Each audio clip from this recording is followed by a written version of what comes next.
What is good? We're back. This is Wager Talks live late show here ahead of the spread. We're going to talk about the open numbers for tomorrow's NBA games, notable line movements, and then discuss key matchups and angles for tomorrow. So you have an early edge for the games on deck here.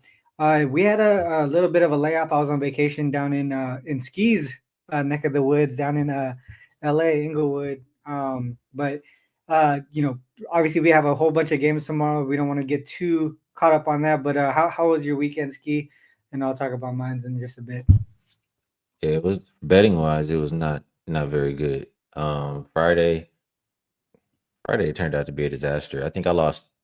I had 3 games get people rolled out last second, and I didn't win any of those games.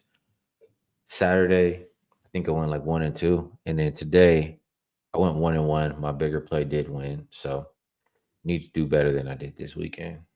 Yeah, we'll get back on track. I went 0-1 in the NBA today. I had the Bulls. They struggled in that second half there, and then I think prior to that, I was profitable on Friday. I think Saturday I didn't. I don't think I won on Saturday. I bet I started the unrivaled one-on-one and unrivaled. Looking at tomorrow's slate as well. There's no lines yet, so hopefully maybe we'll get a chance to talk about that later on towards the middle of the season. But let's get into tomorrow's slate here. I'll bring up actually real quick before we do that. Make sure that you guys check out wagertalk.com. We do have a BOGO here. So obviously we both Ski and myself. Hopefully we get back on track in the NBA. So now would be the time to hop on there. BOGO. So basically 7 days all access for both Ski and I for the price of just one. And that includes all sports, not just NBA. So obviously we're touching college basketball. I'm doing unrivaled. Obviously the NFL playoffs. Um, yeah, so lots of stuff going on. Make sure you guys check us out over at wagertalk.com. And then the new thing that we have going on right now, instead of the free live odds page, oops, we are going to be using a new site, Odds Logic. This is also associated with, I think Wager Talk is associated with it, but it's a new tool here. Basically, a lot. It's a better version of the free live odds page. It's a lot more accurate. You have more options as far as what books you want to add onto here, and you could actually add a lot more. So I have Circa, Pinnacle, BetMGM, DraftKings, all these other books here, but you can go in. Um, and I think the columns here. Then you have all these other books available that you could add if you want. And then the other thing too is live injuries and alerts. So you can go in here, and then if you have the screen up, um, alerts will pop up and things like that. But you can go into the NBA tool, and then say like we're gonna talk about Dallas and Charlotte up next. So we could go to Dallas real quick. We can get the injuries right here on the same page as the free live odds. Um, and you can modify it in as many different ways as possible. You could order the put the order in different fashions. And then you have all these other sports and all that stuff too. So a lot of stuff here to check out. And I'll put it. We'll put in a referral code in the description if you're interested in checking it out. And that'll be right after the show. We'll put that in there. So let's get into the slate tomorrow. Ski first game up. We got Dallas and Charlotte. We have Dallas opening up at minus 5.5. We do see -5 at Pinnacle and Bet Online, but -5.5 at most other books. And then we got the total opened up at 222, now up to 224 at some books, up to 225 at Pinnacle and DraftKings. So total going up and then towards Charlotte as well. If we look at situational notes, both teams are well rested, 2 or more days of rest. Both teams coming off a win as a dog, so somewhat of a letdown spot. Dallas beat OKC. OKC was on I think second in a back to back. They just beat Cleveland the day before, and then Charlotte they beat Chicago as 4.5 point dogs on the road. What are your thoughts on this one, Ski? I mean, both teams are well rested. Do you think we see some offense here?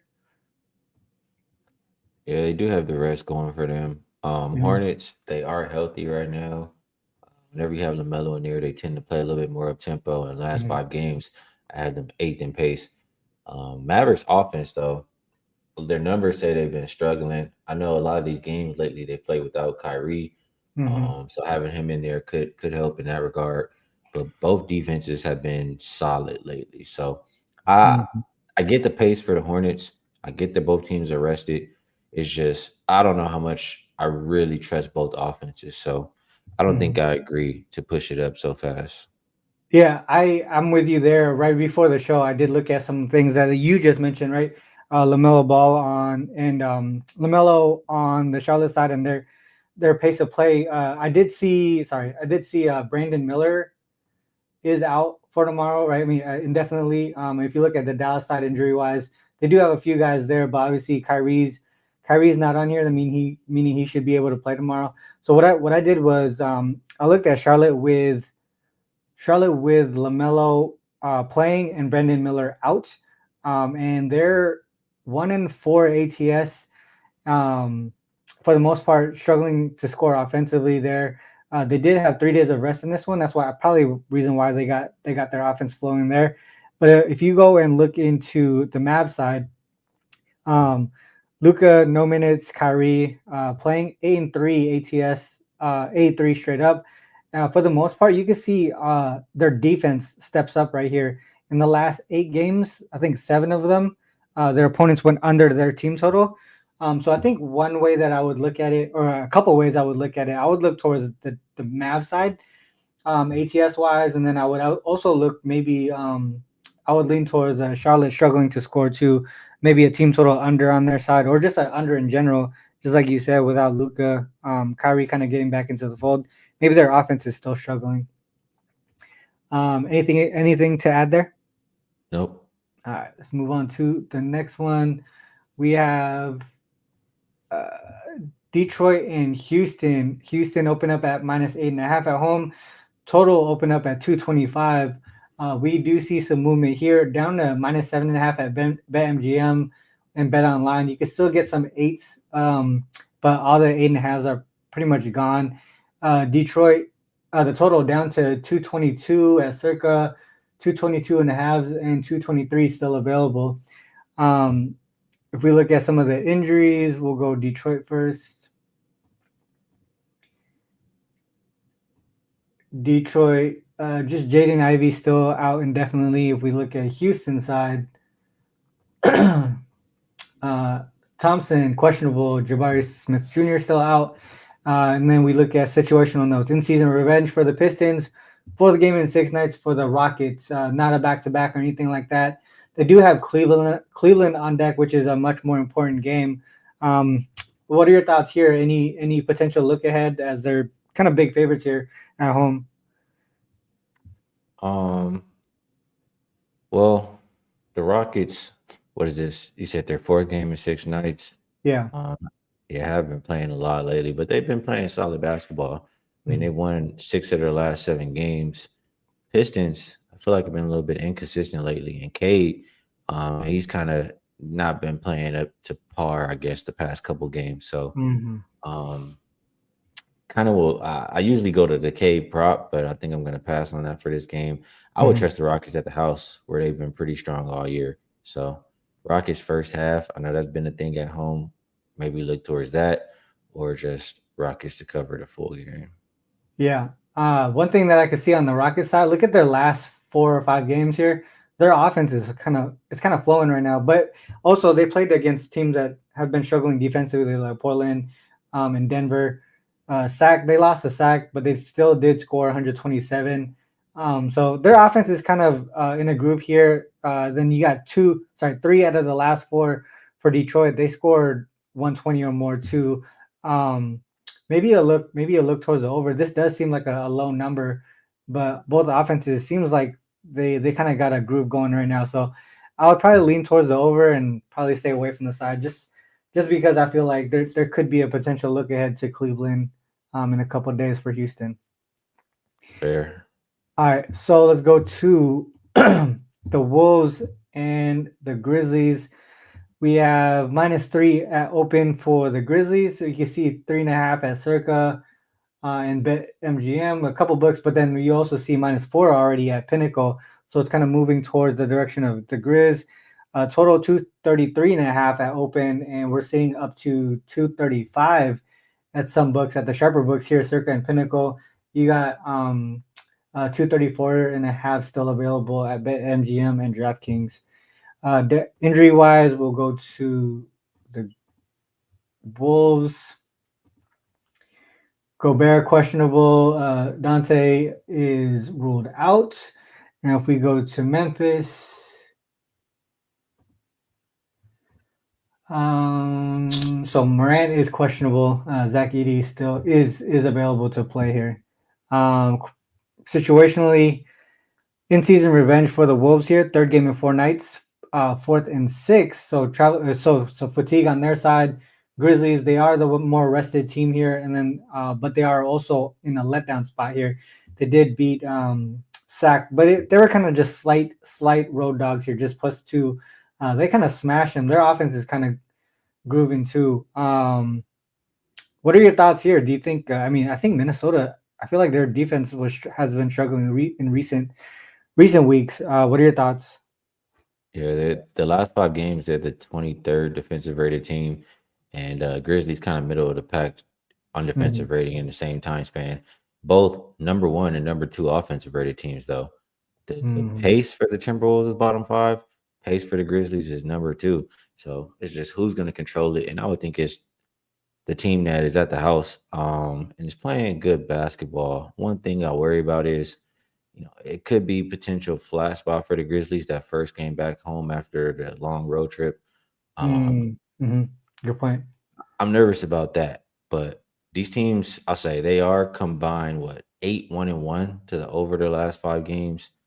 I can understand looking that way, and if I have to pick a side here, I feel like the Grizzlies have been a little bit more consistent lately. So, and they have the rest advantage. So lean Grizzlies and lean over. Lean Grizzlies, lean over. I wanted to see. So I know. So Minnesota, I think they have. Minnesota has. Minnesota just played Cleveland. That's what I was wanting to look at. I wanted to see how teams do after playing Cleveland this season. So after playing Cleveland, that's PO. Yeah, that's right. 25 and 15 ATS. I wanted to see if there was like a letdown after kind of going against a top tier team like that. It seems like they actually have been playing a little bit better. 25 and 15 ATS. So that theory kind of out the window. So not really a letdown spot after playing Cleveland for the most part. This one's really tough for me. I think, especially where the numbers at. I would probably lean in the directions that you mentioned, but this is definitely not a game that I expect to play. All right, let's go on to Hawks and the Knicks. The Knicks opened up at -7 at home, down to -6.5 at most books, but FanDuel has -6. Pinnacle has it at -105, so it's kind of going in that direction still. And then the total 231.5, and this has steamed up to 236.5 at most books here. You can still get a 236 at DraftKings and Caesars, South Point, and stuff like that, but mostly 236.5 at the sharper books. If we look at injuries, let's go Atlanta. So Zachary, the rookie, they're questionable. Nobody else really. So if we go to New York, Josh Hart questionable, Cat is questionable. So this might be one of those games where we might want to wait to get the play in, because we've kind of been. I think I've been with you as far as like being kind of hit with the injury, last minute injury stuff. So I mean, stuff like that, you would probably want this. Like this, we would probably want to wait. Situationally, Hawks off a letdown, off a win as a dog, so a letdown spot. Also coming off an overtime game. Knicks in a rest advantage situation, also in season revenge, in a bounce back spot here. They did lose to Minnesota as home favorites, and then but this is the first game of back to back. They do have Brooklyn on deck, so there's not much travel there, New York to Brooklyn. So doesn't seem like too much of a hassle for them on a back to back. What are your thoughts here? I do not like that the Hawks are coming off that overtime game, especially when they're at a rest disadvantage. So that makes it kind of hard, because other than that, I look at this Knicks team, and the one thing I always say is, how can I trust you to win by, multiple possessions when you can't get stops. And right now Yeah. they're the 27th defensive rated team. So a combination of that, um, Trey Young, he just has a big reputation, for what he does in New York and just against these Knicks in general. So Hmm. they did beat them their last matchup. I think that they can be competitive, if not win again here, especially if you don't have a Karl Anthony Towns or something like that. So lean towards Atlanta plus the points, probably the way I play the game. This is pretty interesting as far as the total goes too, though. Like if you um it's at two. What did I say? 236.5. It's jumped to 236.5. Is that right? 236.5. If you go to the last time they played, they went under by a huge margin. The Hawks actually have won both matchups so far this season. And then if you look at some of the situational trends here, back to back, first a back to back, 3-1-1 to the under for the Knicks on the full game. When they're more rested, 7-2-1 to the under, and then when the Hawks are less rested, 5-4-1 to the under. So I mean, it seems like it would be trending towards the under in this spot for the most part. I could tell, obviously the Hawks play with a lot of pace, but the Knicks, if they control the pace, it's a lot slower. Um, I mean, it seems like it's kind of steamed too far. At some point, it could steam a little bit too far. Is there a number that you would kind of look towards the under here, Ski? Like if it goes to like 237 or something? No, I don't trust the way New York is playing defense. So I'm not going to be looking at an under. Gotcha. Let's see. Okay, yeah, I see what you're saying. Even Detroit put 124 on them. I can see what you're saying. All right, so I don't know where to go with that one. This one's probably another one that I won't touch, but I would still probably lean towards the under, just based off of the situational trends. All right, let's go on to the next game. We have Phoenix and Cleveland. So Cleveland opened up at -8.5, down to -8 at some books. Actually, down to -7.5 at some. We got BetMGM and Bet Online at -7.5. Total 237 at open, down to 236 at Circa, and some other books, but also 236.5 at some. Even a 235.5 at BetMGM. So it's moving down here. Injury wise, we'll go to Phoenix first. Nurk out, and then Beal questionable. And if we go to Cleveland, we'll see what they have. Okoro is out and Mobley is out. All right, so both teams dealing with some injuries here. Situational notes, nothing of note, nothing significant of note. What are your thoughts here, Ski? I know Cleveland's coming off a win. I mean, they bounced back off of that loss to OKC with a win against Minnesota. Um, and then Phoenix here, they've been on the road a little bit. What are your thoughts on this one? I think they still have another road game coming up too. So in the middle of a road trip here. Well, Mobley out is pretty big. He's a big deal on both sides of the ball for them. But they have covered. What do we have here?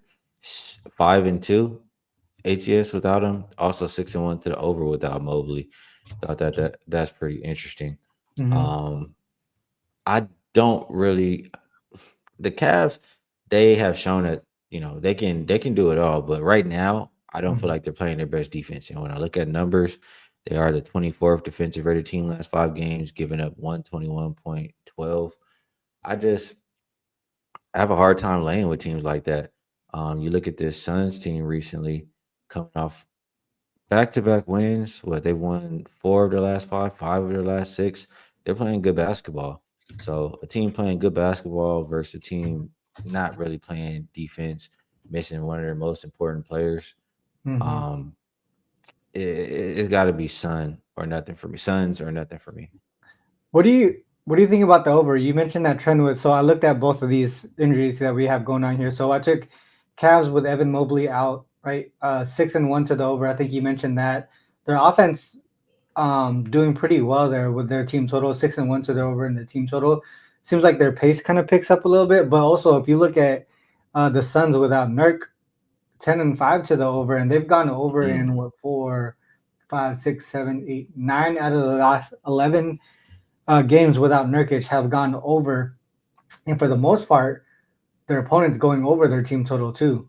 So 9 out of 11, their opponents gone over their team total. So I mean, it seems like an over potentially. What are your thoughts there based on those two trends? I mean, I like what I'm seeing there. It makes sense. I mean, Nurkic is not helping out offensively, Yeah, no. so I agree with that. And then obviously, the no Mobley, the defense is going to get weaker. So Hmm. I think that's a solid look there for the total to get up and over. So Phoenix and over are the looks. I like it. Over does seem like a solid spot there. Um, damn, it seems like they keep going in the other direction. That the number there. All right, so let's go to. We got three more games here. Boston and Golden State here. Boston open up at -6.5 on the road, up to -8 at circa -7.5, and most other books here. And the total 225.5 down to 224 at the sharp books here, and then 223 available over at Bet Online. So seems like it's steaming down as well. So towards Boston and the under. If we look at injuries, NBA, we'll do Boston first. KP available, Horford available. So looks like a clean injury report there. Golden State side, Draymond is ruled out already. You already got Pods and Kuminga out, and Curry. It did seem like, remember when he got injured the other day, he kind of went straight to the locker room like he knew something was wrong. Um, there might be a situation where I know he's questionable here, but he might end up sitting out too, and that could be a reason why the line is kind of shifting in that direction. Um, and then also moving to the under. I think a lot of people are probably expecting him not to play. Situational notes, nothing on the Warriors side. On the Celtics side, some fatigue here. Third game in 4 nights, fourth and six. Also coming off an overtime game. But this is in-season revenge spot. Also a bounce back spot. Boston did lose to Atlanta the other day. What are your thoughts here on this one? Yeah, but I don't like Boston coming off that overtime game. Also, Mhm. they've been playing a lot of games lately, but I do like Boston off of a loss, and I feel like in those games they kind of tighten up and play a little bit more defense. And versus a Warriors team who could be potentially, there's a lot of people out, and then you could have Steph out as well. Warriors Yeah. team who is 27th in pace last 5 games. I see this one being a slow pace, more defensive type game. I think Mhm. the total is moving in the right direction down. And if I had to play, even though there's some things I don't like for the Boston side, is Boston or pass. So Boston or under. Yeah. I agree there on both sides. One thing that I would probably lean towards on the under would maybe a team total under on the Warrior side, and then maybe I would definitely lean towards the Celtics as far as spread goes. And you just mentioned it too, Celtics off a loss. The great thing about Killer Sports and like SDQO, you could just say something and we could look it up. So I just looked up Celtics off a loss here, 11-1 straight up, 9-3 ATS, 7-5 to the under, and for the most part, I mean, it's their defense that's really um, the catalyst for the under there. They've only allowed three of their opponents to go over their team total in those 12 games. So it's definitely their defense that's pushing those unders. Um, so I agree with both of those. I do lean towards the Celtic side, also to the under there. Let's go to Utah and New Orleans. All right, so we have New Orleans -11 at open here, 11.5 at Circa already. BetMGM -11.5. Bet Online going the other way, -10.5. FanDuel at 12. So it's kind of like all over the place right now. And then the total 236.5. This has steamed down dramatically here, 32.5 at Circa, 231.5 at Pinnacle. For the most part, 234 is the highest that we see, but all these sharper books are down to 232.5 and 231.5. Injuries, this is probably going to be telling on why. So if you look at Utah, Sexton is out, Markkinen is out, Collins is out, Clarkson's already out. So a lot of lot of key players there missing for the Utah side. That's a huge reason why they opened. New Orleans has opened big. On the Pelican side, Jones out and Ingram out still. Zion questionable, and he was Missy, whatever. I don't know how to say his name. Questionable. Situational stuff here. We'll go to the Jazz side first. In-season revenge. Well rested, 2 or more days of rest. Double-digit in-season revenge for them. Pelicans, they're also well rested, 2 or more days of rest. So both teams with some rest, but Jazz really missing a whole bunch of key players there. But can you take the Pelicans as double-digit favorites here?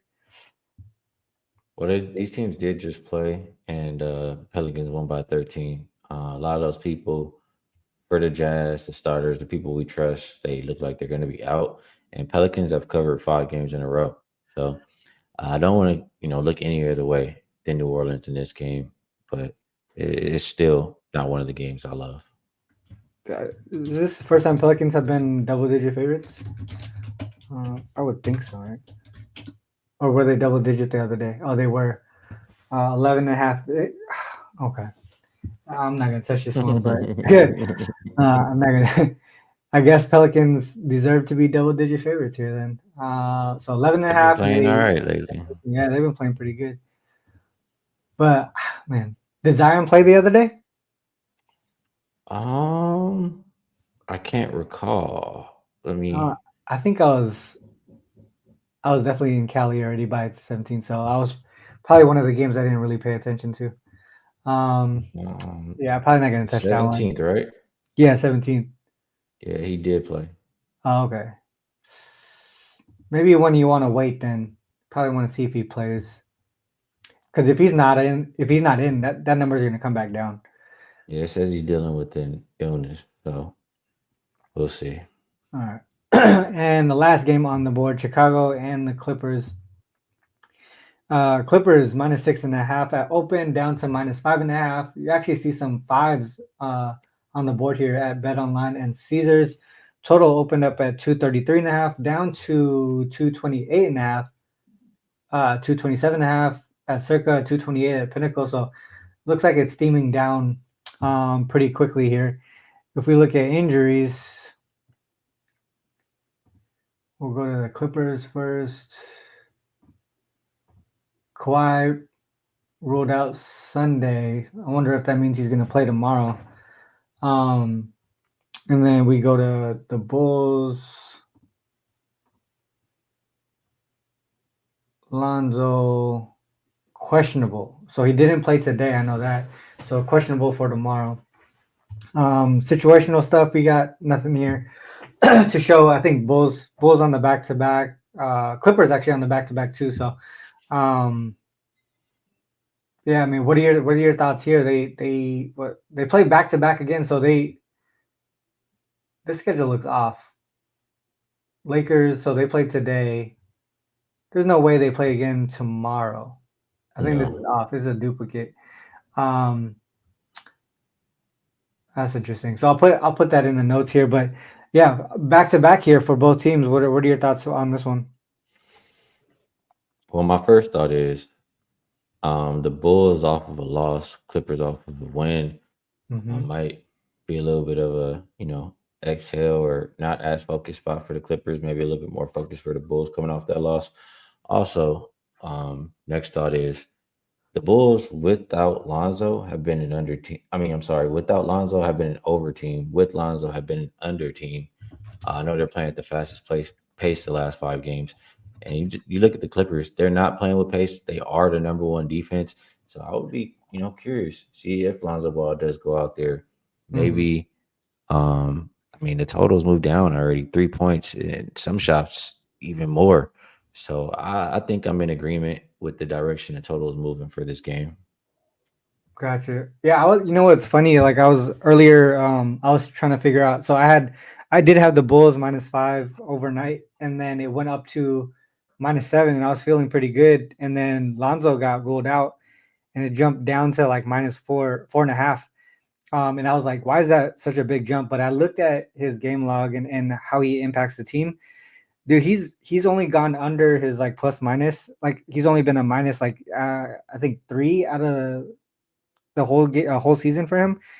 For the regular season, and everything else was on the positive side. So he really does impact this team in ways that you don't really see like on the box score, right? Like points and assists and stuff like that. He just plays the right way, it seems like. So that's probably a reason why it jumped down so quickly from 7 to 4.5. But so I think this I would think that you would want to wait until we hear Lonzo Ball's status too, before you make a move on this game too, just because of how impactful he is to this team.